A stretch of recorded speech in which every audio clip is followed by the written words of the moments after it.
I'm Betty, and I'm a cancer survivor. I'm Sue, and I'm a cancer survivor. I'm Julie, and I'm a cancer survivor. I'm Carla, and I am a cancer survivor.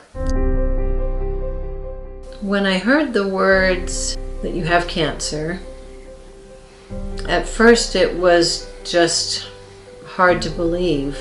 I was told it was cancer on 2 separate occasions, different kinds. But the second time was a little more traumatic because I knew what I was in for. Finding out I had cancer was probably one of the scariest phone calls that you can get. And then I got another call, and that was really disturbing because they wanted to, take a look. And yes, I had cancer. It's really scary because from my first experience, I realized I didn't know what I was in for. And generally, I know that thyroid cancer is not a serious thing, but on the other hand, for many it is. My dear friend Jean lost her life to it, and Jean and I went through that together. The hardest part for me was sharing that with my family. Because, I'm the healthy one, I'm the strong one, I'm the mom. I had something on my nose. I didn't realize what it was at the time, and when I thought I would take off half the day and go shopping the rest of the day, and came out of that surgery without 3/4 of my nose. And I needed my hair cut about a couple of days afterwards because my hair kept falling into my stitches and things. And Angela Wild came over and she cut my bangs. And that to me was probably a small act of service for Angela to do, but was huge to me that I didn't have to go someplace and have them see me. She took really good care of me. She was a blessing, a godsend at the time.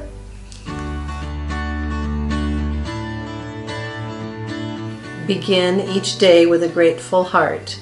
And I think as a cancer survivor, that's a mentality that a lot of us have, is that we're grateful for every day that God gives us. I think that all of us have the capacity to help and to do things that will be an encouragement to someone. I think even just knowing that people are praying for me, that's huge. It's amazing some of the smaller things that make a difference. With my cancer journey, the people that were around me, they were my angels. And honestly, that was a great deal of the support system that made me want to beat this cancer. Everybody wants to beat cancer, and it's a great feeling when you have a team. You have to have a team of people around you that's going to say, look, you can do this, and they're there, when you're getting your hair cut off and you're looking in the mirror at your bald head. It's not a great experience. People who are just going to take care of some of the things that you just can't do when you're going through cancer treatment. I can't even begin. I had to have a journal to write all this stuff down. I knew I could never remember all the kind of things that were done for me.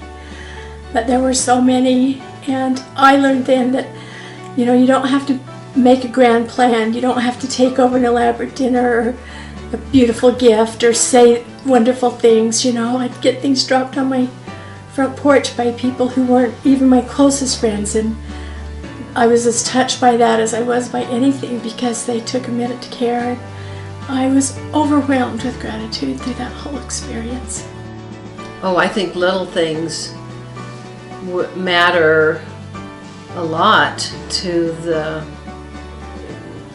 the life of someone who's in that kind of turmoil of being diagnosed as a cancer, having that diagnosis of cancer. Anytime you have somebody that is willing to walk your path and help you with that, it's a huge service. When we talk about angels around us, it's not something out in the sphere of unknown. It's people around us that are prompted by Heavenly Father you get a knock on the door and somebody comes just at the right moment, has something that, that boosts you up to get you through a day. The ladies that are putting together these kits, unless they've been there, have no idea the good that they're doing, because you feel so wounded, not just physically, but emotionally you feel kind of wounded.